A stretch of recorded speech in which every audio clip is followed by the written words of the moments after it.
Okay, so let us discuss problem letter C. Okay. Tokyo and Nairobi share profit and losses equally after salary and interest allowance. Ibig sabihin, kung may remainder, equal ang sharing nila doon, whether it's positive or negative.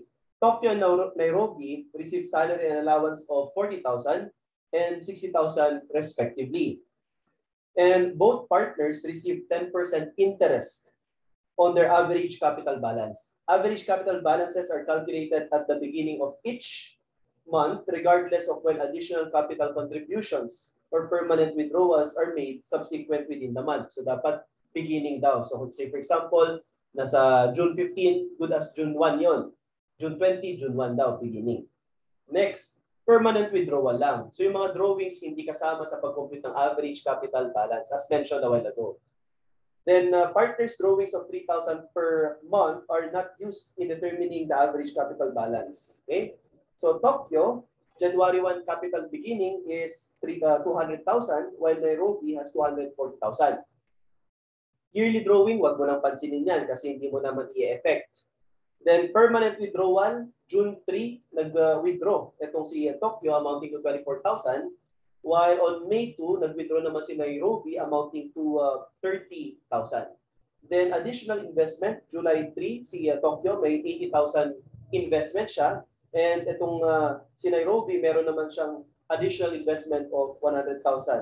Now, what is the weighted average capital balance of Tokyo and Nairobi in 2020?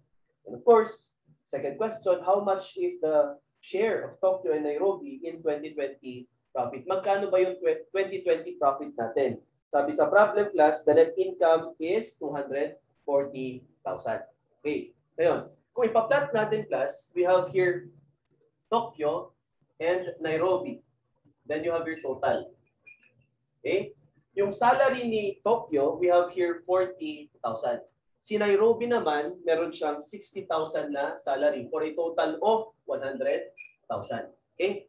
Now, interest is 10% of the average capital balance. Hindi pa natin alam kung magkano ang average capital balance. Wala rin pong bonus na binanggit sa problem. Okay? So, this is 0. So, yung remainder natin, equally kapag meron tayong balance, whether it is positive or negative. Ngayon, ang net income, i-plot mo dito sa baba, 240,000. So, ang tanong ngayon, magkano kaya ang average capital balance ni Tokyo at average capital balance ni Nairobi? Okay. Ngayon, alternatively, pwede mong ma-compute class, no? So, this is Tokyo, ACV computation. I-plot mo lang class yung date. So, January 1, meron siyang investment or withdrawal. January 1, ang investment niya ay 200,000. On June 3, nagkaroon siya ng withdrawal amounting to 24,000.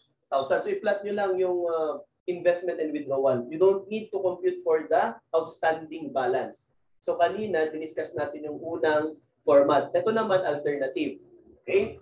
And on July 3, meron siyang additional investment na 80,000. So, ang gagawin mo lang ganito, mga kapatid.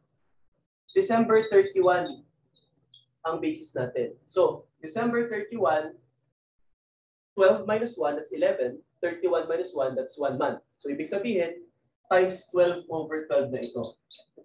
Yan. So, syempre, 200,000 po sagot natin dito. Okay? Ngayon, dito naman sa June 3, 12 minus 6, that is 6. 31 minus 3 or good as 1 ito, 30 days. So you have here 7 months. So times 7 over 12. And then 12 minus 7, that is 5. 31 minus 1, kasi good as beginning daw of the month ang usapan, that is 1 month. So ibig sabihin class, meron tayong times 6 over 12. So mas shortcut po ito. No? So 24,000 times 7 over 12, we have here 14,000. And 80,000 times 6 over 12, we have how much? 40,000.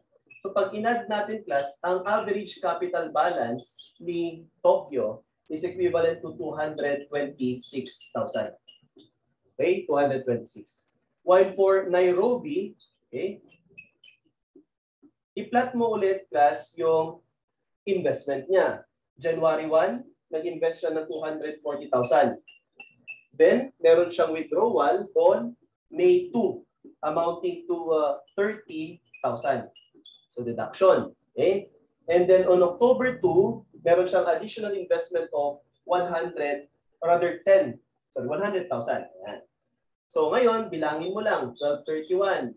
Basis, 12 minus 1, that's 11. 31 minus 1, 30 days. So, good as 1 month. So, times 12 over 12, syempre, 240,000 na to. Okay, 240,000. Ngayon, 30,000 times 12 minus 5, that is 7. 31 minus 1, kasi beginning of the month, that's 1 month. So, times 8 over 12 tayo dito. So, 30,000 times 8 over 12 is negative 20,000. Okay? Then last, 12 minus 10, that's 2. 31 minus 1, that's what? 1 month. That's 30 days. So this is times what? 3 over 12. So shortcut ito mga kapatid.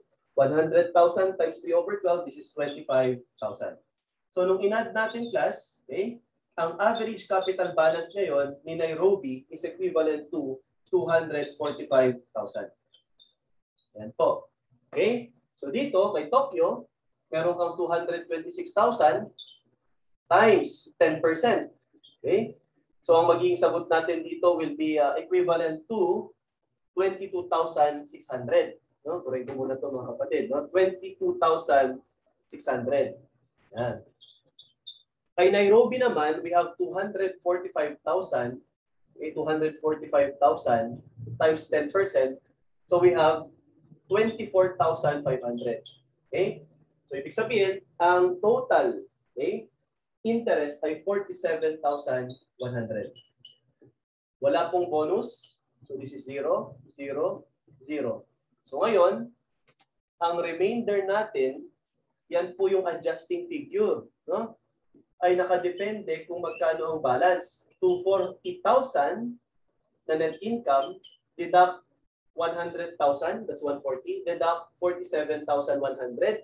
This is equivalent to 92,900, which will be distributed or shared equally. Okay, so 92,900 divided by 2 is 46,450. 46,450. So pag inad natin ito, okay, by Tokyo, we have 40,000 plus 22,600 plus 46,450. We have 109,050. Okay? And for Nairobi, we have 60,000 plus 24,500, okay, plus 46,450. Our answer is equivalent to 130,950. Okay? So ito po ang solution natin at ang sagot natin class sa mga requirements. Number 1, what is the weighted average capital balance of Tokyo and Nairobi? 226,000 and 245,000. Letter A ang tamang sagot. Now for number 2, okay, what is the share of Tokyo and Nairobi in 2020 profit? Ang sagot po natin ay 109,050 and 130,950. So our answer class is letter B. Okay, kindly change 132,950 to 130,950. Okay? So this ends our discussion class with regard to partnership operation. Remember, kapag ang withdrawal ay temporary, huwag mong isama sa pag-compute ng average capital balance. Yan po ang lesson dito. Okay? And also, SIBR. Okay? Yung interest, depende kung anong base niya. Salary, annual ang presumption natin. Kahit gaano kaliit. So, tignan mo. Kung month na sinabi, kailan nagsimula yung partnership. Then, for bonus, do not memorize the formula. All you have to do is just memorize kapag sinabing after, reduction. Before, ignore. Then, i-plot mo yung equation. Okay? Then, i-apply mo yung concept ng algebra. Tapos, i-work back mo na with regard to the adjusting figure, yung remainder. Okay? So, this ends our discussion with regard to partnership operation.